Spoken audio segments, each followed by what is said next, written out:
오늘 주제가 신앙 전수 이렇게 준비하자라고 정해놓고서 고민이 들기 시작했습니다. 예, 제 상황을 보니까 나는 뭘 하고 있었나라는 생각도 들기도 하고 우리 아이를 보면서 또 우리 아이도 사실은 진행 과정에 있다 보니까 이걸 참 내가 이렇게 앞에서 나가서 이렇게 전할 자격이 있는가 싶지만 사람의 자격이 아닌 또 하나님 말씀 속에서 우리가 어떻게 고민하고 생각해야 될지를 함께 나누면 좋겠다라는 주제를 가지고 함께 이 시간 은혜를 나누고자 합니다. 쉽지 않은 주제이기도 한데 또 중요한 것은 이 주제가 하나님이 우리에게 허락하신 하나의 사명처럼 우리에게 주어진 주제라는 점이 굉장히 우리에게 무겁게 다가온다라는 것입니다.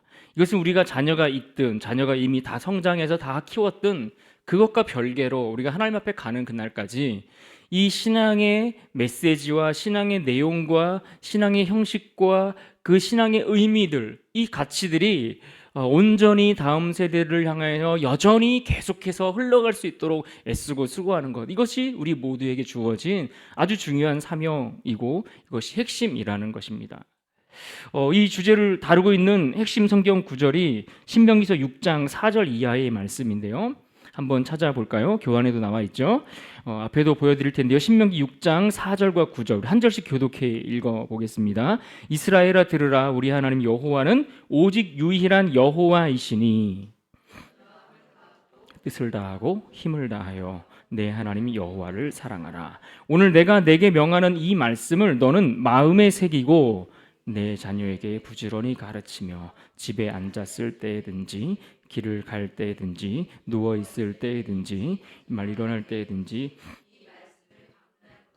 너는 또 그것을 내 손목에 매어 기호를 삼으며 내 미간에 붙여 표로 삼고 또 내 집 문설주와 바깥문에 기록할지니라. 아멘. 굉장히 유명한 말씀인데 이 말씀이 우리에게 신앙 교육에 대해서, 신앙을 전수하는 일들에 대해서 우리에게 특별히 당부하고 있는 말씀입니다. 여기서 이스라엘아 들으라 라고 할 때 이 들으라라는 이 말이 히브리어로 쉐마입니다. 그래서 이 들으라라는 이 쉐마, 하나님의 명령의 말씀을 너희가 들어라, 반드시 지켜야 할 말씀으로 너희가 들어라, 이렇게 선언하고 선포하는 메시지인 겁니다. 그래서 이 말씀 전체를 쉐마의 말씀이다, 이렇게 흔히들 많이 부르기도 하죠. 이 말씀을 근거로 우리는 어쨌든 우리에게 주어진 상황과 형편에서 신앙 교육을 위해서 애쓰고 수고를 해야 합니다. 실제로 유대인들 같은 경우에는 이 말씀 그대로, 문자 그대로 이것들을 지키려고 노력을 하죠. 그래서 자녀들의 팔과 또 이마에 실제로 말씀을 기록해 넣은 작은 상자를 붙이고 걸고 다니게끔 그렇게 아이들을 교육하고 훈련을 하고 다닙니다. 특별히 이 말씀을 이렇게까지 하는 이유가 무엇일까? 너무 좀 과하다라고 생각되기도 하지만 사실 그들이 보여주는 어떤 의도, 이 말씀을 대하는 어떤 중요한 태도, 이런 것들은 우리가 함께 생각해 볼 필요가 있으리라 생각합니다. 이 말씀은 단순한 권면의 형태로 주어진 것이 아니라 명령형으로 되어 있죠. 그래서 이것을 우리가 조금 무겁게 받아들여야 합니다. 해도 되고 안 해도 되고 뭐 이런 취사 선택의 문제가 아니라 반드시 해야 하는 그런 주제이고 하나님의 명령이다라는 것을 우리가 먼저 기억하면서 가면 좋겠습니다. 또 이 명령이 아니더라도 우리가 실제로 여러분들이 신앙생활하면서 바른 신앙을 가지고 또 하나님을 사랑하시는 분이라면 이 신앙과 이 믿음, 이 복음을 누군가에게 막 나눠주고 싶고 전하고 싶은 마음들이 생기지 않습니까? 생기시죠? 네. 여러분 그러시리라 믿습니다. 당연한 겁니다. 이 복음, 하나님을 사랑하는 건강한 신앙인들이라면 마땅히 이 신앙과 이 믿음에 대해서 누군가에게 전해주기를 원하는 마음이 생기리라 생각합니다. 오늘 우리가 읽은 말씀 2장 10절을 보면 그럼에도 불구하고 이스라엘이 이 신앙을 전수하는 일에 실패한 그 모습을 대표적으로 지적해 준 말씀이 오늘 우리가 읽은 사사기 2장 10절의 말씀입니다. 그리고 그들이 이 신앙을 전수하는 일에 실패함으로 말미암아 그것이 원인이 되고 그것이 근간이 되어서 그로 인해 이스라엘은 심각한 죄 가운데 빠져서 결국 그들이 고통의 자리에서 헤어나오지 못하는 모습을 사사기서 전체가 보여주는 겁니다. 그래서 사사기서의 말씀이 실제로 시작하기 전에 그 서두, 그 시작 부분에서 이스라엘의 당시 상황을 이야기를 해주는 거예요. 이스라엘의 상황이 어땠는가? 신앙 전수에 그들이 실패했다. 실패해서 그들은 이와 같은 삶을 살게 되었다. 이것을 우리에게 보여주는 말씀입니다. 모세는 이스라엘의 초대 리더였습니다. 하나님은 그를 통해서 이스라엘을 애굽에서 건지셨고 광야에서 또 가나안 땅으로 이르기까지의 시간들을 인도해 주셨습니다. 물론 모세가 있을 동안에도 이스라엘은 죄를 졌습니까? 안 졌습니까? 무진장 죄를 졌습니다. 그래서 결국 여러 차례 그들의 불신앙적인 모습들로 인해서 결국에는 그들 1세대들은 가나안 땅에 들어가지 못하고 40년을 광야에서 맴돌다가 다 세상을 떠나게 됩니다. 그럼에도 불구하고 모세의 뒤를 이었던 여호수아를 통해서 이스라엘의 다음 세대들은 어떻게 됐습니까? 신앙을 이어받았고 그 신앙을 가지고 요단강을 건너가 가나안 땅 약속의 땅을 들어갔습니다. 비록 그 가나안 땅에 이방 민족들이 또 얼마나 많았습니까? 이방 민족들이 비록 많았지만 그들과 치열한 전쟁을 치러야 했지만 그때도 그들은 순종했고 믿음으로 신앙의 모습들로 순종하는 그 모습 통해서 결국 하나님이 약속하신 그 땅을 차지했고 그 땅을 기업으로 유업으로 그들은 받을 수 있었습니다. 그런데 문제는 이 가나안 정복 전쟁이 끝나고 난 이후입니다. 이 가나안 정복 전쟁이 다 마치고 난 이후에 모세의 뒤를 이었던 이 여호수아가 세상을 떠나죠. 그리고 그와 함께 했던 당시의 그 이스라엘의 지도부라고 할 수 있는 어떤 그 장로들, 그때 당시 함께 광야에서 들어와서 넘어와서 이 가나안 정복 전쟁에 동참했던 많은 원로들도 다 세상을 떠나고 난 이후에 그들이 어떠한 결과를 맞이하게 되었는가, 이것을 우리가 보는 것이 굉장히 중요합니다. 사사기 2장 7절 말씀에 보면 이렇게 말씀하지요. 같이 한번 읽어볼까요? 시작. 사는 날 동안과 여호수아 뒤에 생존한 장로들 곧 여호와께서 이스라엘을 위하여 행하신 모든 큰 일을 본 자들이 사는 날 동안에 여호와를 섬겼더라. 여기까지만 말씀을 딱 보면 어떻습니까? 이스라엘이 적어도 여호수아가 사는 날 동안에는 하나님을 잘 섬겼다라는 이야기입니다. 그래서 여호수아 마지막 부분에 가서 마지막 고별 설교와 같은 이야기들을 이스라엘 민족들에게 여호수아가 하면서 무슨 얘기를 합니까? 나와 내 가정은 여호와를 섬길 것이다. 너희도 선택하라. 이렇게 강력하게 촉구하지 않습니까? 그런데 그들은 과연 어떤 선택을 했을까요? 여호수아가 사는 날 동안에는 말씀에 순종했고 약속의 땅을 그래서 기업으로 얻을 수 있었는데 그 이후에 이어지는 8절에서 여호수아가 죽고 난 이후에 어떤 일이 벌어졌는가? 구체적으로 사사기 2장 10절, 오늘 우리가 읽었던 본문 한 번 더 같이 한번 읽어보겠습니다. 사사기 2장 10절입니다. 시작. 그 세대의 사람도 다 그 조상들에게로 돌아갔고 그 후에 일어난 다음 세대는 여호와를 알지 못하며 여호와께서 이스라엘을 위하여 행하신 일도 알지 못하였더라. 무슨 말입니까? 지금 이스라엘의 지금 상황을 잘 묘사해주고 있는데 이 말씀을 근거로 이스라엘의 신앙이 어떻게 전수되어져 갖고 그 과정이 어떻게 갔는지를 대략적으로 우리가 좀 짚어보고 생각해 볼 수 있습니다. 적어도 여기서 우리는 이스라엘의 3대에 걸쳐서 그 말씀이 어떻게 전달되었는지를 보게 되는데 그 첫 번째 세대, 제1세대들은 어떤 세대들이었는가? 한마디로 여호와를 아는 세대였다. 이렇게 정의할 수 있습니다.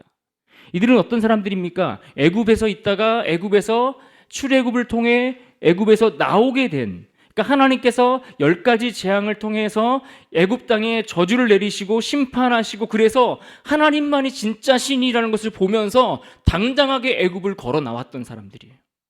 그러니까 이 사람들은 어떻습니까? 하나님을 알아요, 몰라요? 제대로 아는 사람들이죠.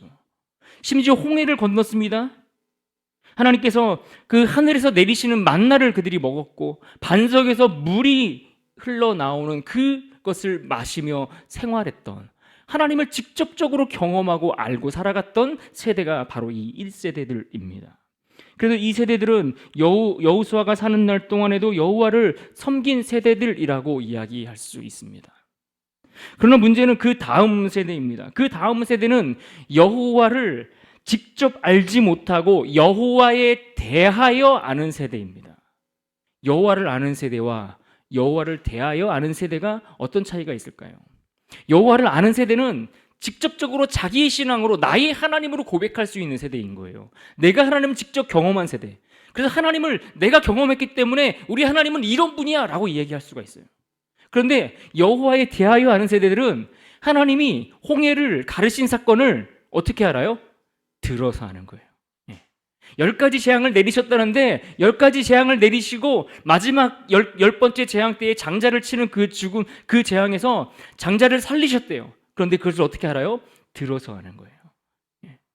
이들은 여호와에 대해서 직접 경험하는 세대가 아니라 여호와에 대하여 전해 듣고 반복되어지는 말들을 통해 하나님은 이런 분이구나. 어쩌면 부모 세대가 믿었던 그 신앙을 전해 들음으로써 우리 하나님은 이런 분이겠구나 라고 생각하며 살아가는 세대라고 이야기할 수 있습니다.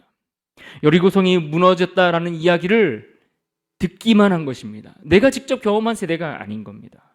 놀라운 구원을 행하시는 하나님에 대해서 들어서 아는 세대이죠. 그러니까 누군가의 신앙을 통해서 나도 신앙을 갖게 됐는데 그 신앙이 나의 고백으로는 아직 고백되지 못하고 있는 세대인 겁니다. 그런데 더 심각한 문제는 그 다음에 나타나는 제3세대입니다. 제3세대에 머물러 이르게 되면 오늘 본문의 말씀처럼 여호와도 모르고, 그러니까 여호와 하나님도 모르고 여호와 하나님에 대하여도 모르는 세대. 그러니까 하나님을 직접 경험해 보지 못했고 하나님에 대해서 들어서 아는 바도 없는 그런 세대가 일어나게 되었다라는 거예요. 이들은 하나님을 직접 경험하지도 못했을 뿐만 아니라 하나님이 어떤 일들을 행하셨는지에 대한 이야기도 알지 못하는 거예요. 그러니까 거의 이 정도 수준이면은 어떤 세대입니까? 거의 이방인에 가까운 세대 아니겠습니까? 그런데 이런 결과들이 나타났다라는 거예요. 가나안 땅에 들어가서 정복 전쟁을 마치고 났을 때쯤에서는 하나님을 직접 경험한 사람들도 없고 그것을 부모의 신앙을 통해서라도 고백하는 이들도 없고 이제는 그것과 완전히 동떨어져서 전혀 이것과 무관하게 살아가는 세대들이 이스라엘 가운데 일어나고 그들이 많이 자리를 잡기 시작했다라는 겁니다. 하나님을 직접 경험하는 세대에 지나갔고 하나님에 대하여 알던 세대도 세상을 떠났고 이제 남겨진 세대는 하나님도 하나님에 대하여도 모르는 세대들만 남겨져 있는 겁니다. 여러분, 사사기서는 우리를 향한 하나님의 아주 무서운 경고의 말씀입니다. 이 하나님을 알지 못하는 세대가 일어났을 때에 그들이 겪게 될 그 고통이 얼마나 심각한 것인지를 우리에게 철저히 느끼고 깨달을 수 있도록 하기 위해서 주신 말씀이 사사기서의 말씀입니다. 하나님을 전혀 알지 못하는 세대, 신앙의 전수가 이루어지지 못해서 완전히 단절된 세대가 일어났을 때에 그들이 겪게 될 비참한 결과. 여호수아가 떠났고 이제는 여호와에 대하여 알지 못하는 세대가 일어났을 때에 어떤 일이 벌어졌습니까? 사사기 2장 11절 말씀이죠. 같이 한번 봅니다. 사사기 2장 11절 말씀에 이렇게 이야기합니다. 함께 읽습니다. 시작. 이스라엘 자손이 여호와의 목전에 악을 행하며 바알들을 섬기며. 오늘 새벽에도 그런 말씀 나눴지만 우리가 하나님을 떠나게 되고 하나님을 놓치게 되면 반드시 우리는 하나님을 대신할 무엇을 쫓아가게 되어 있습니다. 이들 이스라엘이 지금 그와 같은 일들을 하고 있는 겁니다. 하나님을 대신할 것들을 찾고 있지 않습니까? 하나님의 자리를 대신할 무엇을 쫓고 있는 겁니다. 그것이 인간입니다.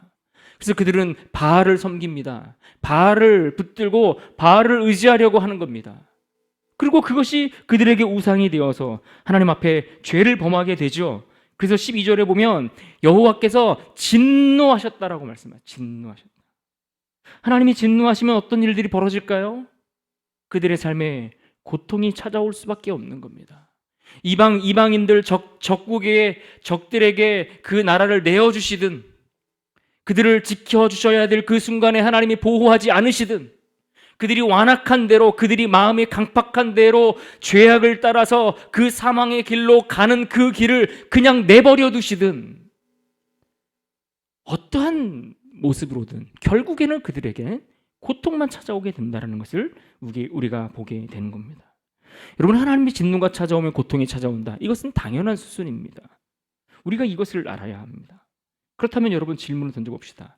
오늘 우리가 속한 우리의 세대는 어느 정도쯤에 머물러 있습니까? 하나님을 아는 세대로 살아가고 있습니까?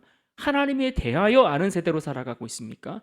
이도 저도 아닌 게 요 사이에서 왔다 갔다 앞으로 갈까 뒤로 갈까 이렇게 망설이는 어디쯤에 머물러 있습니까? 아니, 그렇다면 우리 자녀들의 세대를 이야기해 봅시다. 우리의 자녀들, 우리 청년들, 그들은 지금 어느 세대쯤에 속한 그룹이라고 여러분 생각되십니까? 우리는 지금 무엇을 준비해야 하는가라는 질문을 던져야 합니다. 우리의 모습을 보고, 우리 다음 세대들의 모습을 보고, 이들을 위해서, 오늘 우리들의 세대를 위해서 우리가 무엇을 어떻게 이 신앙 전술을 위해 준비해야 할까라는 질문을 던져야 합니다. 그런데 중요한 것은 이 준비하는 이 작업이 누군가에게만 준비되고 허락된 사명이 아니라 우리 모두가 공감해야 될 문제라는 것을 우리가 인식할 필요가 있습니다. 우리 집 자식은 신앙생활 잘하니까 괜찮고, 저렇게 교회 생활 똑바로 안 하는 남의 집 자식들을, 저 녀석들을 위해서 저 집에게 주어진 사명이다, 이렇게 생각하면 안 된다는 거예요.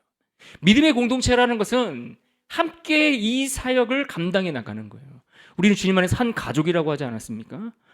내 자녀만 괜찮다고 되는 게 아니에요. 우리 앞집에 사는 권사님, 우리 옆집에 사는 집사님, 그 가정의 자녀들도 우리가 함께 품고 가야 될 우리에게 주어진 사명이고 우리의 숙제라는 것입니다. 그들만의 문제가 아니라 신앙을 전수하는 문제는 오늘 우리 모두의 문제임을 다시 한번 기억해야 합니다. 여러분, 역사라는 것은 무엇을 역사라고 말합니까? 흔히 역사는 지나온 과거에 대한 기록을 우리가 역사라고 이야기를 합니다. 그렇기 때문에 지나온 과거가 역사이기 때문에 사실 여기에 우리가 머물러 있다라는 이야기는 여기 계신 분들 중에 역사와 무관하게 오늘을 존재하는 사람은 아무도 없다는 것을 이야기하는 것 아니겠습니까? 우리가 어제에도 살아 계셨잖아요, 여러분들. 그죠? 그러니까 어제 살고 또 오늘 사는 거면 이미 우리는 지난 그 역사를 와서 오늘 머물러 있는 겁니다. 그러니까 역사와 무관하게 살아가는 사람은 아무도 없다는 이야기를 하는 겁니다. 그런데 이 역사는요, 어떤 사람이 이 역사를 해석하고 바라보느냐에 따라서 이 역사의 내용들을, 또 이 역사를 대하는 우리의 자세와 태도가 완전히 달라지는 것을 보게 됩니다. 요즘 우리나라가 세대 간의 갈등이나 여러 가지 그런 갈등의 기초가 되는 그런 시작이 어디라고 여러분 생각하십니까? 바로 이 역사 때문이 아닐까라는 생각을 하게 됩니다. 어떤 인물에 대해서, 또 어떤 사건에 대해서 그 사건을, 그 인물을 어떻게 평가하고 어떻게 바라보느냐에 따라 해석이 달라지고 대하는 입장이 달라지는 겁니다. 보수주의자들이 바라보는 입장과 진보주의자들이 바라보는 입장이 다릅니다. 상류층의 부유한 사람들이 바라보는 입장과 가난하고 노동자층에 머물러 있는 사람들이 역사를 대하는 관점이 다릅니다. 남성이 다르고 여성이 다릅니다. 그러니까 그들의 신분과 처지와 환경과 상황에 따라 그 역사를 대하는 태도와 역사에 대한 의식과 평가가 다 달라진다라는 겁니다. 그러면 우리는 역사를 어떻게 평가해야 할까요? 역사를 어떤 관점으로 바라봐야 하겠습니까? 우리는 우리가 일반적으로 생각하는 그런 관점에서 역사를 바라보기 전에 우리는 이 역사를 주관하시는 분이 따로 계신다라는 이 사실을 인정하는 것에서부터 시작을 해야 합니다.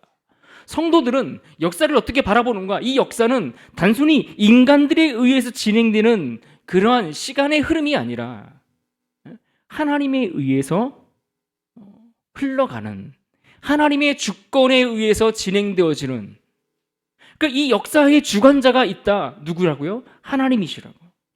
하나님이 이 역사를 주관하시고 하나님이 이 역사를 이끌어 가신다라는 사실을 우리가 이해해야 합니다.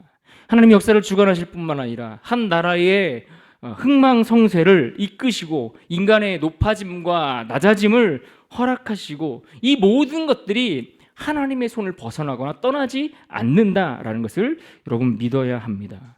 그래서 역사를 영어로 히스토리라고 이렇게 영어 단어를 쓰지 않습니까? 그런데 이 히스토리는 이 히스토리라는 이 단어는 그 다음에 스토리 이 두 가지 단어가 합성되어 있는 단어이거든요. 그래서 이 역사는 사람들이 그냥 히스토리 인간의 과거 지나온 과거의 시간들의 기록물 이게 아니라 그의 이야기. 그가 누구입니까? 우리 하나님의 이야기. 하나님께서 써내려 가시는 그 이야기가 바로 역사라는 생각을 우리가 해야 합니다. 그런 의미에서 우리가 이 신앙 전술을 위해 우리가 준비해야 될 첫 번째가 무엇인가? 바로 스토리를 준비해야 한다라는 이야기를 여러분과 함께 나누고 싶습니다. 우리가 신앙 전술을 위해 준비해야 될 첫 번째 무엇이라고요? 스토리를 준비해야 한다. 그분의 이야기, 하나님의 그 이야기가 나의 이야기가 되도록 그 스토리를 우리가 준비해야 한다라는 이야기입니다. 이것은 너무나 중요합니다. 제가 신대원을 다닐 때 역사서 수업을 처음 들어갔을 때 그 수업 시간에 이 역사의 이야기가 왜 중요한지를 이야기했던 그 내용들이 저는 아직도 그대로 생각이 납니다. 한 공동체가 존재하고 세워지는 데 있어서 자기 정체성을 확립할 수 있는 유일한 수단과 도구가 바로 역사라고 이야기를 했습니다. 이게 무슨 말인가 하니 개인적으로 볼 때 어떤 사람이 자신의 개인의 역사를 잃어버린다. 내가 과거에 어떻게 살아왔고 내가 어떤 배경들을 가지고 살아왔는지 자신의 과거의 그 역사를 잃어버리면 그 사람이 누구입니까? 예, 기억상실증 환자인 겁니다. 그러니까 기억상실증 환자는 단순히 지능이나 의식을 잃어버린 게 아니라 자기 자신에 대한 과거, 자기 자신에 대한 역사를 잃어버렸기 때문에 기억상실증 환자, 내가 누구인지 자기 정체성을 잃어버리는 처지가 되고 마는 겁니다. 그러니까 기억상실증에 걸린 환자들은 내가 누구인지, 내가 어떤 존재인지 나에 대한 정체성을 완전히 상실해버리거든요. 왜요? 나에 대한 역사를 잃어버렸기 때문에. 내가 어떻게 살아왔고 어떤 이야기를 담고 있는 사람인지에 대한 그 스토리를 잃어버렸기 때문에 자기 정체성을 완전히 잃어버리게 된다라는 이야기입니다. 양승환 목사님이 책에서 인디언의 이야기를 들려준 적이 있는데 어떤 얘기인가 하니 이런 이야기입니다. 주후 1000년경에 아메리카 대륙 전체의 다양한 문화를 꽃피웠던 부족이 바로 이 인디언 민족, 인디언 부족들이었습니다. 근데 그들은 메소포타미아 문명이 6000년 동안 그 문명을 완성하는 데 시간을 소요하고 그 시간이 걸렸는데 그에 비해 이 인디언들은 1000년도 안 되는 시간 동안에 그 모든 문명과 그 문화들을 이룩했다라는 이야기입니다. 사실 그래서 동시대의 그 유럽 사회와 비교를 해보더라도 훨씬 더 인구가 밀집되어 있을 뿐만 아니라 아주 체계적인 농경 사회를 이룩했던 이들이 바로 이 인디언 부족들이었습니다. 그런데 이것만으로도 사실 굉장히 대단한 이 업적을 이루었던 사람들인데, 근데 이 인디언들이 1990년대에 들어서면서 그 인구가 급격하게 줄어들고 감소하기 시작했습니다. 그러다가 급기야 미국 전체 인구의 1%에도 미치지 않을 정도로 굉장히 그 인구가 완전히 줄고 말았습니다. 실제로는 뭐 백인 혼혈 사이에서 태어난 그런 인디언들도 많이 있었기 때문에 거의 순수한 혈통을 가지고 있는 인디언들을 찾아보기 힘들 정도로, 다시 말해 거의 인디언이 전멸했다라고 볼 수 있을 정도였다라는 겁니다. 그래서 어떻게 이렇게 급격하게 이 인디언들이 사라졌을까라는 것을 학자들이 지적하고 연구하고 찾아보다 보니까 중요한 한 가지를 발견했습니다. 그것은 무엇인가 하니 바로 이 인디언들이 가지고 있었던 그들 자기 민족만의 그 스토리, 그 이야기가 구전을 통해서 전해 내려오던 그 이야기가 끊어지고 중단되었다라는 이야기입니다. 무슨 말입니까? 이 인디언들은 항상 우리가 영화 속이나 이런 데 보면 항상 마을에 모여서 맨날 그 모닥불 피워놓고 노래 부르면서 막 아이들에게 막 재미있는 이야기들을 이야기를 전해주고 막 그렇게 항상 시간을 보내는 모습들 여러분 보신 적 있으시죠? 그렇게 그들은 함께 모여서 어울리면서 그들이 어떤 민족인지, 우리가 어떻게 살아왔는지 아이들에게 말을 통해서 전달하고, 우리는 이렇게 살아왔던 민족이야, 우리는 이런 일들을 행했어, 우리는 이런 존재야 라는 이야기들을 끊임없이 그 스토리, 그 이야기를 전달해 주었고, 그것들이 이어지면서 그들의 혈통이 이어져 왔는데, 그렇게 자기들의 정체성이 이어져 왔는데, 문명이 발달하면서 어떤 일들이 벌어집니까? TV가 들어오잖아요. TV. 전기가 들어오고 TV가 들어오고, 그러면 사람들이 다 어디 앞으로 모입니까? 모닥불 앞으로 모이는 게 아니라 TV 앞으로 모이는 거예요. 그 TV 앞에서 TV 앞에 다 모여서 그 공중파에서 틀어주는 그 내용들에 다 생각과 마음을 다 빼앗기고 살아가겠죠. 그리고 그 외에 여러 가지 문화가 들어오면 들어올수록 점점 더 그들은 그들의 민족의 스토리를 알아가는 일에 게을러지게 되고, 서서히 이것이 무뎌지다가 결국에는 그 스토리가 끊어지고 말았는데, 이것이 결국 그 민족을 전멸시켜 버린 원인이 되었다라고 결과를 보고한 내용들을 소개한 바 있습니다. 그런데 여러분, 이것은 그들만의 문제일까요? 오늘날 교회도 마찬가지입니다. 교회는 다니는데 교회가 어떤 신앙의 이야기를 가지고 있는지, 하나님의 이야기, 하나님의 스토리라는 것이 무엇인지에 대해서 알지 못하는 사람들이 얼마나 많이 있는지 모릅니다. 그러니까 우리도 하나님의 백성으로서, 성도로서 이 땅을 살아가지만 우리의 그 정체성을 유지하기에 굉장히 어려운 위기 상황들을 맞닥뜨리고 있다라고 볼 수 있는 것입니다. 그렇다면 여러분, 우리가 스토리를 준비해야 된다고 그랬는데 어떤 스토리를 준비하면 되겠습니까? 어떤 이야기를 우리 자녀들에게, 우리 청년 세대들에게 들려주면 좋겠습니까? 먼저 우리가 준비해야 될 이야기는 바로 성경의 스토리입니다.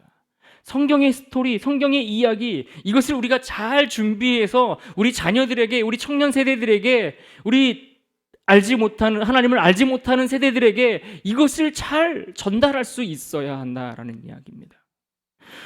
여러분, 요즘 아이들뿐만 아니라 청년들도요, 참 제 입으로 말하기 참 민망하지만 성경에 대해서 너무 많이 모르죠. 청년들만 그렇겠습니까? 아마 제가 질문을 안 던져서 그렇지 서로 민망한 상황들이 벌어질 수 있습니다. 이 교회를 다니는데 성경에 대해서 너무 모르는 거예요.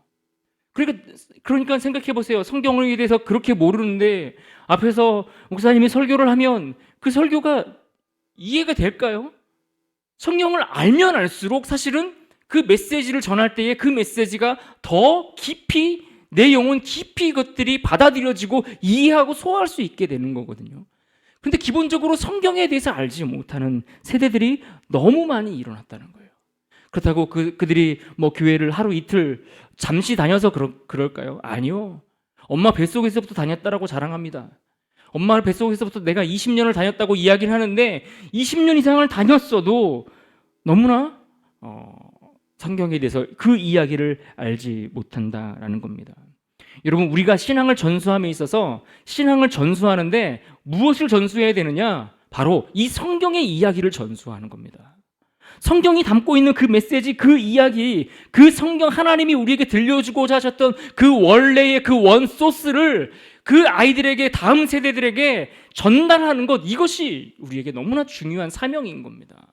그래서 여러분, 어떻게 우리가 이 성경의 이야기를 우리 다음 세대, 우리 청년들에게, 하나님을 알지 못하는 세대들에게 이것을 전달할 것인가, 여기에 대한 고민을 우리가 같이 해 나가야 되는 겁니다. 여러분들이 중고등부 교사 하시는 분들도 계실 텐데, 또 우리 어린 아이들 가르치시는 분들도 계시죠. 아이들에게 하나님의 말씀을 어떻게 가르치면 좋겠습니까? 우리가 공과, 잘 만들어진 공과를 가지고 우리가 활용하지만 그냥 그것을 가지고서 있는 그대로 사용하는 것만으로는 좀 부족해 보여요. 그것을 붙들고 우리 선생님들이 좀 더 씨름하면서 어떻게 하면 이것들을 좀 더 우리 아이들에게 잘 전달하고 씹어줄 수 있을 것인가를 우리가 고민해야 되지 않겠습니까? 요즘은 이 성경 자체를 보기보다 큐티집이 하도 잘 나와 있어서 다들 큐티를 많이들 하더라고요. 그래서 젊은 세대들도 큐티를 많이 하는데 보면은 본문을 한번 읽고 시간 없으면 본문도 안 읽어요. 옆에 해설되어 있는 거 보고 적용되어 있는 거 보고 그리고 내가 하나님 말씀을 묵상했다, 이해했다라고 생각하고 넘어가는 거예요. 제가 뭐 큐티가 나쁘다, 잘못됐다 이 이야기를 하는 것이 아니라, 그러니까 큐티를 해도 성경 말씀 그 자체를 보고 배우고 거기에서 씨름을 해야 되는데 그렇지 않고 성경의 이야기는 모른 채 부수적인 것들, 성경으로부터 주어지는 어떤 열매들만 직접적으로 다가가서 얻으려고 한다라는 이야기입니다.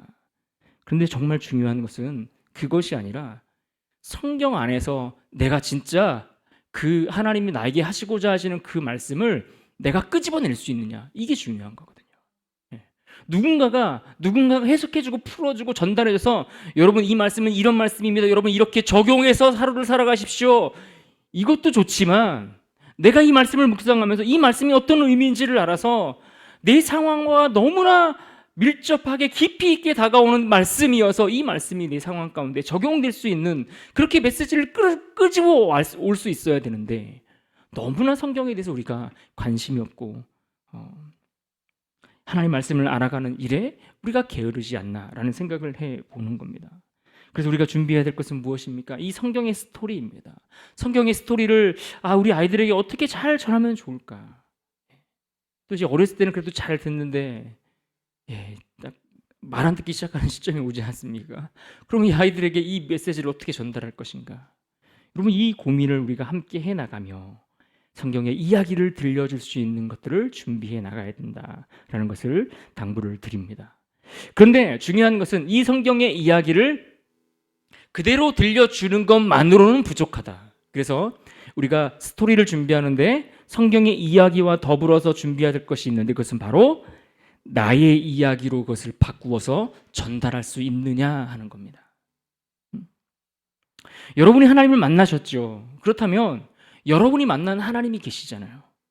여러분이 성경을 보면서 성경을 통해서 만난 하나님이 있잖아요. 그죠? 그럼 이게 나의 신앙, 나의 고백인 거거든요. 근데 우리 자녀들에게 우리는 성경의 이야기를 어떻게든 잘 준비해서 전달하는 것까지는 잘 됐다 치더라도 그 다음의 단계로 나의 스토리를 성경 가운데 나의 스토리를 연결해서 그들에게 전달해 주는 일에는 더 많은 실패를 우리가 맛보고 있다라는 이야기입니다. 내가 어떻게 신앙생활을 시작하게 되었는지, 내가 어떤 말씀에서 은혜를 받게 되었는지, 나는 어떤 찬양을 좋아하는지, 뭐 다 이런 이유들이 여러분에게 있지 않겠습니까? 그런데 이것들을 우리가 너무 막 특별한 유언처럼 막 이렇게 비밀 유언처럼 이렇게 잘 간직하고 아이들에게 안 가르쳐 주려고 이렇게 꼭꼭 숨기고 있는 듯한 경향이 있어요. 여러분, 사회생활을 하면서 신앙인들이 어떻게 해야 되는지, 학교 생활은 어떻게 믿음으로 하는 것인지, 연애를 할 때는 신앙인들이 어떻게 해야 되는지, 직장이나 진로를 선택할 때 어떻게 해야 되는지, 내가 만난 믿음, 내가 갖게 된 믿음, 내가 갖게 된 신앙, 그 성경 속에서 내가 경험하고 느꼈던 그 바를 아이들이 살아가는 그 삶의 현장 속에 적용될 수 있도록 나의 고백을 통해 전해줄 수 있어야 한다라는 이야기입니다. 우리가 자주 실수하는 부분들이 이런 부분들 아니겠습니까? 그러니까 이 아이들에게도 성경이 너무나 어렵게만 느껴지는 거예요.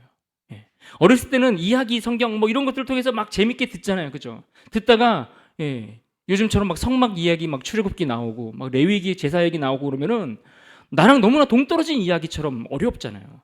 게다가 보세요, 그 시간적으로도 우리는 2024년을 살고 있는데 이 성경의 이야기는 구약 시대에 보면은 우리랑 수천 년의 갭이 있어요, 그죠?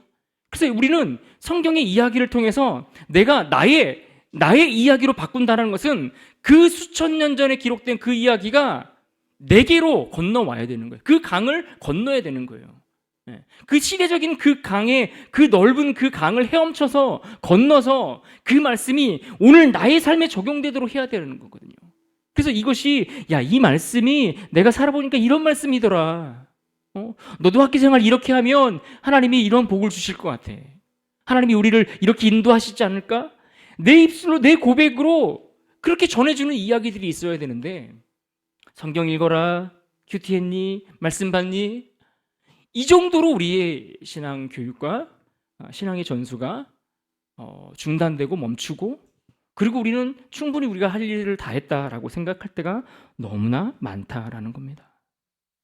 히스토리라고 했던 그의 이야기, 하나님의 이야기라면 그 하나님의 이야기가 내게 와서 나의 이야기로 바뀌어야 되는 겁니다. 나의 이야기가 되어서 내 입술로 고백되어져야 되는 거예요. 그래서 때로는 부모님들이 살아가는 그 삶의 내용들도 사실은 그 나의 이야기로 고백하며 살아가는 거 아니겠습니까? 뭐 삶으로 가르치는 것만 뭐 남는다 뭐 이런 이야기들도 많이 하시는데, 왜 우리가 신앙인들이 자녀들에게 바른 믿음과 신앙의 본을 보여줘야 됩니까? 그것이 나의 고백이기 때문에 그런 거 아니겠습니까? 내가 나의 신앙, 나의 이야기를 삶으로 보여주는 것이죠. 그래서 우리는 스토리를 준비해야 하는데, 어떤 스토리를 준비하자고요? 첫째, 성경의 이야기를 잘 준비하자. 그리고 성경의 이야기가 그냥 이야기로만 전달되지 않고 나의 고백, 부모의 고백, 교사의 고백, 성도의 고백으로 바뀌어서 또 이것이 다시 한번 우리 다음 세대들에게 신앙의 전수를 위해 전달되어야 한다라는 것을 말씀을 드립니다. 자, 두 번째는 굉장히 오래 한 것 같은데 벌써 하나밖에 안 했죠. 두 번째는 건강한 세계관을 준비하자, 이렇게 여러분과 말씀을 나누기를 원합니다. 우리가 신앙 전수를 위해 준비해야 될 두 번째는 건강한 세계관입니다. 여러분, 교회 교육과 신앙 교육이 어려움에 처한 이유가 무엇입니까? 우리 아이들이 학교에서 배우는 일반 교육과 교회에서 가르치는 기독교 교육의 그 시작부터가 다르기 때문에 어려운 겁니다.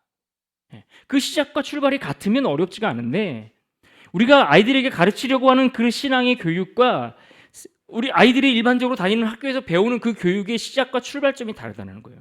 역사를 바라보는 관점부터가 달라요. 이 역사, 인류가 어떻게 시작했는가를 바라보는 관점이 다르잖아요. 그죠? 우리는 하나님으로부터 시작되지만 그들은 우연히 어쩌다 이렇게 시작하죠. 그러니까 이 시작부터가 너무나 다르기 때문에 어렵다라는 겁니다.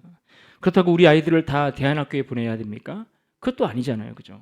그리고 실제로 뭐 우리나라 형편에 많은 대안학교들이 이제는 생겼지만, 사실 그 대안학교도 제대로 그 아이들을 가르칠 수 있을 만큼 체계적으로 준비되어 있는가라고 질문을 던졌을 때는 또다시 우리 교회들이 고민해야 될 많은 숙제들이 있다라는 생각을 하게 됩니다. 여러분, 우리 아이들도 그래서 대부분 세상 아이들과 마찬가지로 일반 교육을 받으면서 그렇게 배우고 자라납니다. 그렇기 때문에 우리 아이들도 또 열심히 공부해서 잘 공부해서 좋은 대학도 가고 좋은 직장에도 취업하고 이런 일들 너무나 필요하고 중요합니다. 그런데 중요한 것은 우리 아이들이 적어도 배우는 내용들이 어떤 내용들인지에 대해서 우리는 관심을 갖고 좀 챙겨볼 필요가 있다라는 이야기를 하는 겁니다. 여러분, 아이들이 배우는 내용들을 들여다보면요, 얼마나 비기독교적이고 비신앙적인 내용들이 많은지 몰라요. 그런데 여기에 대해서 우리 아이들은 정말 무방비 상태로 노출되어 있거든요. 엄마 뱃속에서부터 교회를 다녔다고 해도 학교를 다니면서 아이들은 자연스럽게 이 교회에서 배운 내용들보다 학교에서 배운 내용들을 더 자연스럽게 받아들이고 그렇게 익숙해져 갑니다. 특히 우리나라는 학교에서 뭐 예를 들어서 창조로는 가르치지 않지만 진화로는 가르치잖아요. 그죠? 뭐 미국 같은 경우에 둘 다 가르치지만 우리나라는 그렇지가 않거든요. 그러다 보면 아이들은 자연스럽게 그들이 배우는 그것을 진리로 알고 내 것으로 흡수한다라는 거예요. 그런데 엄밀히 따져봐야 되는 것이, 그래서 아이들은 뭐라고 얘기하는지 아세요? 아이들이 평생 뭐 청년들인데도 그런 얘기를 해요. 어렸을 때부터 교회를 다녔는데도 진화로는 과학이고 창조로는 비과학, 종교적인 어떤 맹신, 이렇게 뭐라고 해야 돼? 하여튼 그런 거 있지 않습니까? 맹목적으로 이렇게 믿는. 이제 그런 것들로 그렇게 취급하는 아이들이 굉장히 많은 것을 제가 봅니다. 그런데 엄밀히 얘기하면 창조론이나 진화론이나 둘 다 이론이잖아요, 그죠? 법칙이 아니라 확정된 것이 아니라, 그죠? 그러니까 둘 다 엄밀히 다 뚜껑을 열어놓고 무엇이 옳은지를 아이들이 정직하게 들여다볼 수 있어야 되는데 아이들이 그렇지가 않다라는 겁니다. 과학에 대한 개념부터가 바뀌어야 되는데 그러지 못한 상태로 아이들이 그냥 자라가는 거예요. 그렇게 그냥 청소년 시기를 그렇게 훌쩍 지나버리면 그것이 진리인 줄 알고 그렇게 따라가게 되는 겁니다. 그래서 우리가 아이들의 입시만 생각할 것이 아니라 우리 아이들이 학교에서 무엇을 배우는지, 어떤 문제가 있는지를 잘 가르쳐 줄 수 있어야 하는 겁니다. 특별히 요즘 성에 관한 주제들이 굉장히 이슈가 되고 있지 않습니까? 이미 외국에서는 성을 4개 중에 하나를 선택하라고 이야기합니다. 남자, 여자, 그리고 내가 생물학적으로 어떤 수술을 받아서 내가 지금 어떤 성인지를 택하든지, 아니면 이도저도 아니고 나는 스스로 무엇이라 생각한다, 남자라 생각한다, 여자라 생각한다, 뭐 이런 4가지 중에 하나를 선택하는 그런 시대가 되었다고 이야기하지 않습니까? 그런데 교회는 아직도 이런 주제들을 다룰 때 좀 이렇게 자꾸만 덮어두려고 하는 게 많이 있는 것 같아요. 그리고 무조건 성경에서 말하는 것을 벗어나면 무조건 죄야, 천벌받아, 뭐 이렇게 이야기하고 이렇게만 접근을 하기 때문에 아이들에게 교육이 되지도 않고 또 아이들의 마음을 잘 이해하고 가기가 너무나 어려운 처지에 있다라는 것입니다. 교회도 그러니 우리 성도님들 가정에서는 아이들에게 이것들을 가르치는 일이 얼마나 어려운 일들이 되었겠습니까? 그러나 우리가 이것을 결코 소리하면 안 된다라는 겁니다. 성경에 보면 하나님이 이스라엘이 가나안 땅에 들어갈 때에 그들에게 당부하셨던 말씀이 있습니다. 이스라엘이 가나안 땅에 들어갈 때에 가장 주의를 기울이고 경계하도록 했던 것이 있는데 그것이 바로 무엇이냐면 그들의 문화였습니다. 문화. 여호수아서 23장 12절 13절 말씀을 같이 한번 볼까요? 12절 제가 읽고 13절 같이 읽겠습니다. 너희가 만인을 돌아서서 너희 중에 남아있는 이 민족들을 가까이하여 더불어 혼인하며 서로 왕래하면 확실히 알라 너희의 하나님 여호와께서 이 민족들을 너희 목전에서 다시는 쫓아내지 아니하시리니 그들이 너희에게 올무가 되며 덫이 되며 너희의 옆구리에 채찍이 되며 너희의 눈에 가시가 되어서 너희가 마침내 너희의 하나님 여호와께서 너희에게 주신 이 아름다운 땅에서 멸하리라. 여러분 보십시오. 하나님이 이스라엘로 하여금 가나안 땅에 들어갔는데 그들이 가나안 땅에 들어가서 이방 민족들을 내쫓지 않고 그들과 교류하고 그들과 혼인하고 그들의 문화를 서로 교류하며 그들과 함께 그렇게 지내다 보면 그들이 너희의 올무가 되고 너희의 발목을 잡아서 그것 때문에 너희들이 결국에는 기업으로 얻은 그 가나안 땅에서 그 약속의 땅에서 쫓겨나고 멸망하게 될 것이다라고 경고하고 있는 겁니다. 왜 그렇습니까? 당시 이방 민족들이 가지고 있었던 그들의 문화 자체가 우상숭배의 문화였기 때문에 그렇습니다.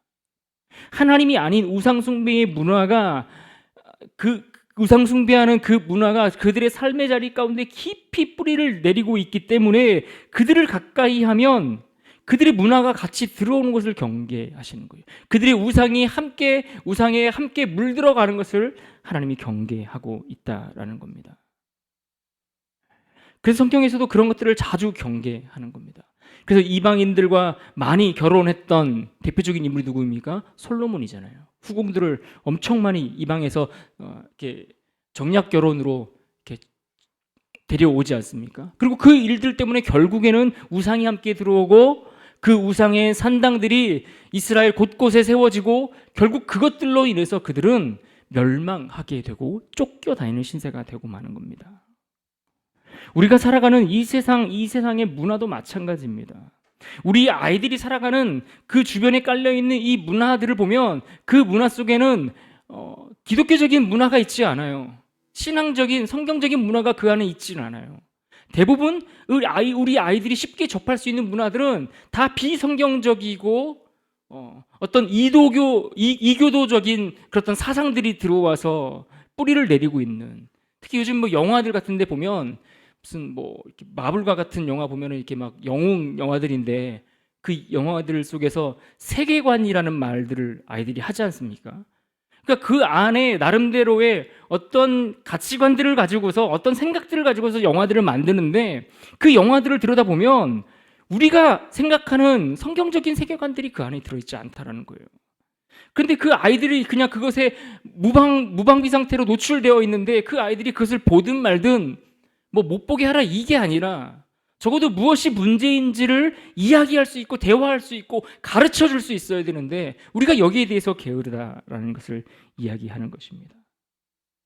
그러다 보면 그들 마음속에 우상 숭배의 그 문화, 세상에 붙들려 있는 그 죄악에 물들어 있는 그 문화, 그 생각, 그 가치가 내 안에 들어와서 우리 자녀들의 삶을 올가매는 겁니다. 그럼 그것이 올무가 되고 더 이상 신앙생활하지 못하도록 스스로 넘어지는 결정적인 계기들을 만들어가게 만들고 마는 겁니다. 그래서 아이들과 영화를 보는 거 너무 좋죠. 저도 영화를 굉장히 좋아하는데 아이들과 영화를 보고 나면 혹 딱 보시면 무엇이 잘못됐는지가 우리는 그래도 대충 이렇게 이해가 되는 부분들이 있지 않습니까? 또 요즘은 혹시 봤는데 조금 이상하다 싶으면 또 생각보다 영화에 대한 많은 자료들과 소스들도 있습니다. 그래서 그런 데도 보면 이것이 왜 성경적으로 잘못됐는지를 또 그런 것만 또 하시는 사역자들이 있어요. 그래서 그런 것들을 우리가 좀 공부하고 그래서 아이들이 이것들을 가르쳐주고 무엇이 잘못된지를 알고 볼 수 있도록 영화든 음악이든 또 여행을 가도 그렇지 않습니까? 여행을 가면 다른 나라의 문화를 많이 체험하게 되잖아요. 그죠? 그런데 그 문화를 체험하는 것들이 왜 저들은 저런 문화 속에서 저런 일들을 하며 살아가는지를 이야기해 줄 수 있어야 된다라는 이야기입니다. 그렇지 않으면 우리 아이들이 분별할 수가 없어지고 분별력을 잃어버리면 결국에는 그 아이들이 결정적인 어떤 순간이 그들에게 닥쳐왔을 때에 무너지고 넘어지게 된다라는 거예요. 그래서 중요한 것은 우리가 이 세계관들을 잘 준비하자라고 말씀드리는 이유는 아이들이 세상의 문화 속에서 이 세상을 살아가면서 분별할 수 있는 실력을 키워줘야 된다라는 이야기. 무엇이 왜 저기 잘못됐는지, 왜 저런 주장들이 옳지 않은지를 분별해낼 수 있는 힘을 길러내야 한다라는 이야기입니다.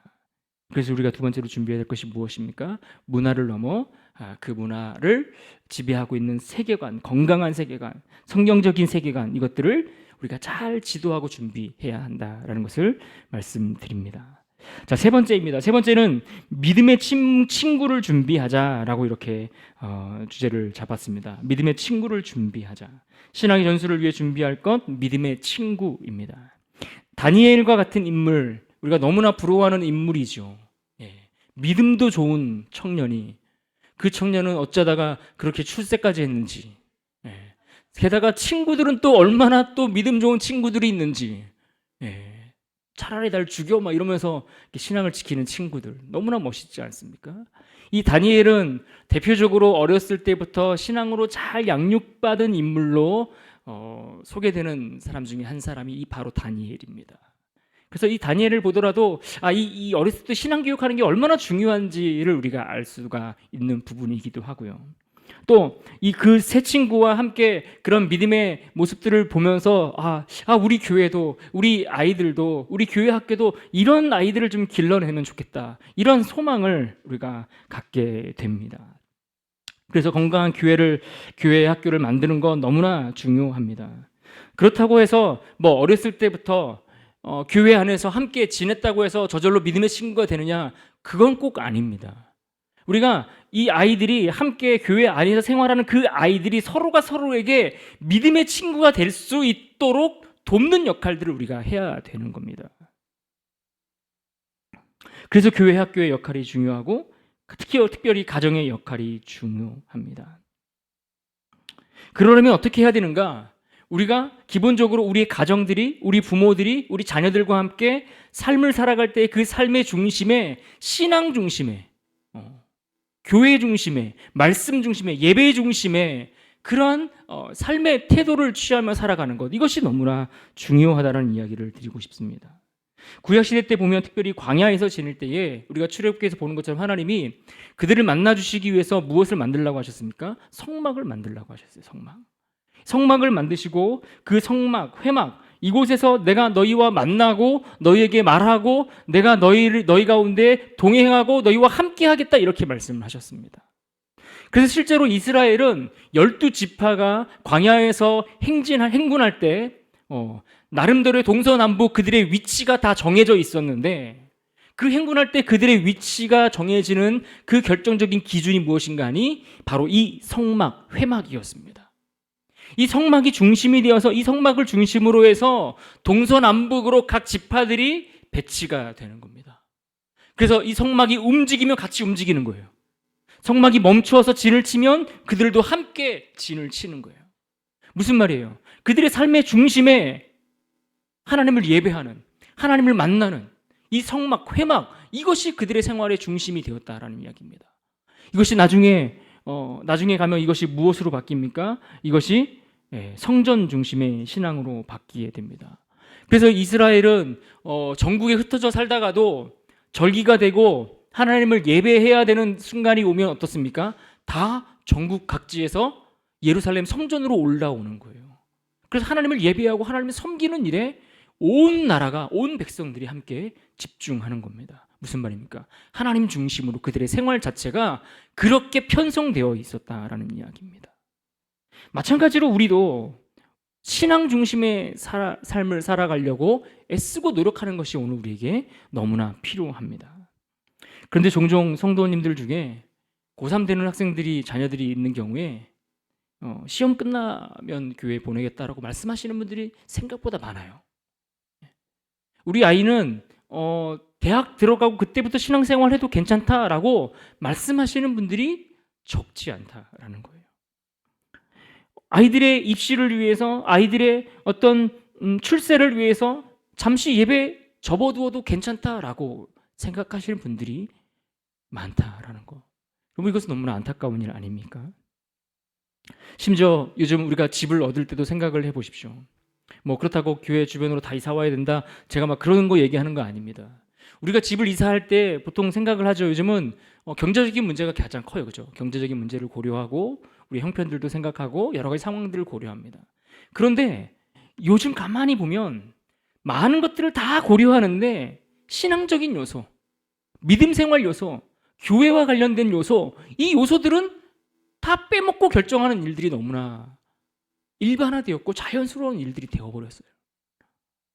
여러분, 이것은 굉장히 우리가 주의를 기울여야 될 필요가 있습니다. 우리가 무엇을 하든 이것이 우리의 믿음 생활과 생활에 유익할 수 있을까? 여기까지 우리가 생각을 하고 고려를 해야 된다는 거예요. 우리 자녀들을 가르치는 일에 이렇게 가르치고 안내하는 것이 믿음 생활에 어떤 보탬이 될까? A라는 직장과 B라는 직장이 두 직장을 놓고 고민할 때에 그저 연봉 많이 주는데, 휴가 많이 주는데 뭐 이런 걸 따라 선택할 수 있도록 지도해 주는 것이 아니라 그곳에 가서 네가 정말 하나님의 자녀답게 살아갈 수 있는 곳이 어디인지를 선택할 수 있도록 그렇게 지도해 주고 가르쳐 줘야 되지 않겠습니까? 그렇게 이런 신앙 중심의 생활을 하는 그런 가정들이 많이 모이고 또 그런 가정들이 함께 교류할 때 자연스럽게 그 아이들은 그 안에서 함께 어울리면서 어떻게 됩니까? 서로 믿음의 친구가 되어지는 거예요. 믿음의 친구는 억지로 되는 것들이 아니라 부모들이 옆에서 그 신앙적인 바른 지도와 삶을 보여주면서 그런 가족들끼리 연대해서 그 아이들을 함께 믿음의 공동체로 세워가기 위해서 애쓰는 그 그룹들 안에서 그 힘을 모으는 그 힘에 의해서 그 안에 건강한 믿음의 친구들의 관계가 아이들 안에 생긴다라는 겁니다. 그렇지 않으면 요즘은 성도님들도 그리스도인들도 개인주의적인 성향들이 많이 있어서 우리 가족 외에 다른 가족들과 같이 교제하는 거, 교류하는 거, 이런 것들을 굉장히 불편해하시는 분들이 많이 있어요.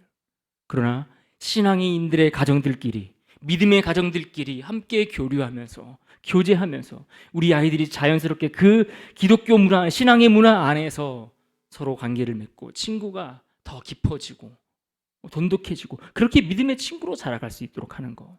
여러분, 이것이 오늘 우리에게 필요하리라 생각합니다. 마지막입니다. 마지막 하나 더 우리가 신앙 전수를 위해 우리가 생각해야 될 또 하나의 주제가 있다면 그것은 바로 하나님의 준비하심을 신뢰하는 것. 이것이 우리가 마지막으로 준비해야 될 것입니다. 무슨 말입니까? 우리가 앞서 말씀드렸던 것처럼 성경의 스토리, 그 다음에 어떤 세계관, 또 믿음의 친구들, 그 밖에도 우리가 아이들의 신앙과 믿음을 위해서 얼마나 수고하고 애쓰는 것들이 많이 있습니까? 그런데 실제로 여러분들이 그렇게 우리가 애쓰고 수고해 보신 분들은 아시죠? 이것만으로 안 되는 무언가가 있다. 이건 분명히 나의 문제일 텐데, 이런 회의감이 들기도 하고 안타까운 마음이 들기도 하지만 분명 우리가 아이들을 신앙으로 지도하는 일에 우리는 한계에 부딪히고 그 한계쯤에 도달해서 어떻게 해야 될지 모르는 시점들이 분명히 있거든요. 왜 그렇습니까? 결국 이 신앙의 문제는 하나님이 움직이셔야 완성되는 거기 때문에 그렇습니다. 구원을 주시는 것도 하나님이 주셔야 우리가 얻는 것 아니겠습니까? 그렇기 때문에 우리는 우리 아이들의 신앙과 믿음을 위해서 애쓰고 노력하지만 그러나 우리가 부족한 존재라는 사실을 인정해야 되는 거예요. 하나님은 우리를 통해서 자녀들이 신앙에 대해서 배우기를 원하고 그렇게 가르쳐지기를 원하고 양육되기를 원하시지만 그러나 우리는 여전히 부족한 한계를 가지고 있는 존재, 그러한 부모, 그러한 교사, 그러한 성도라는 사실을 우리가 인정해야 한다라는 이야기입니다. 너무나 우리는 부족하죠. 너무나 연약합니다. 실제로 여러분 성경을 보십시오.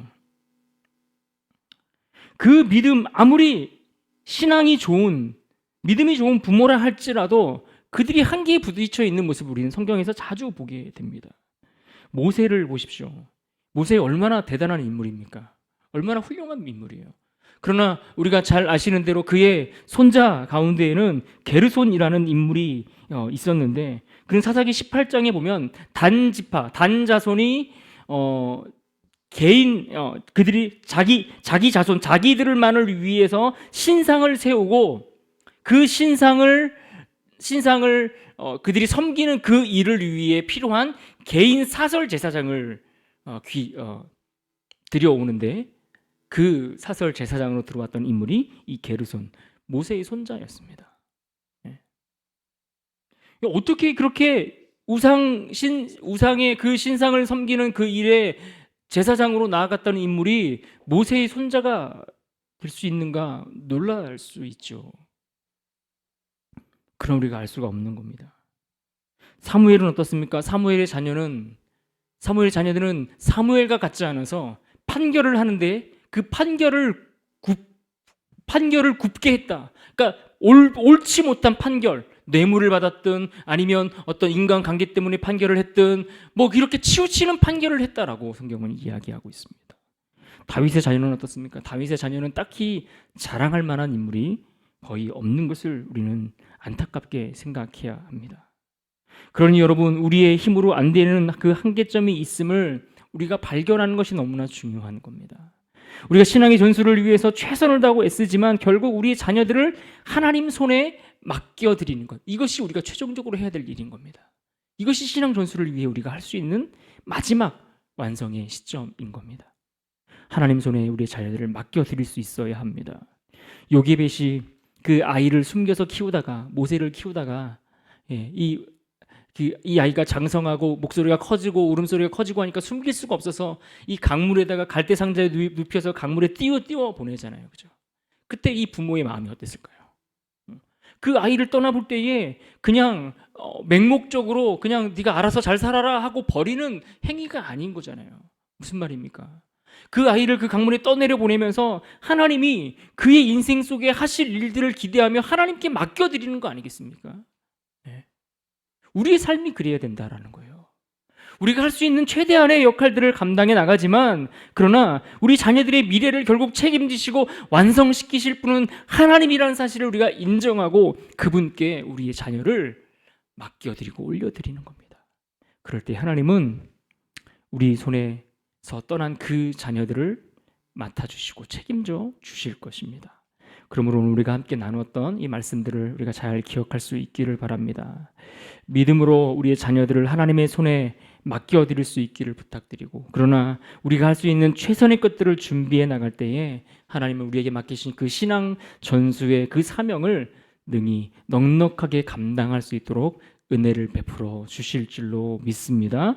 이 모든 일에 우리가 귀하게 쓰임받기를 간절히 소망합니다.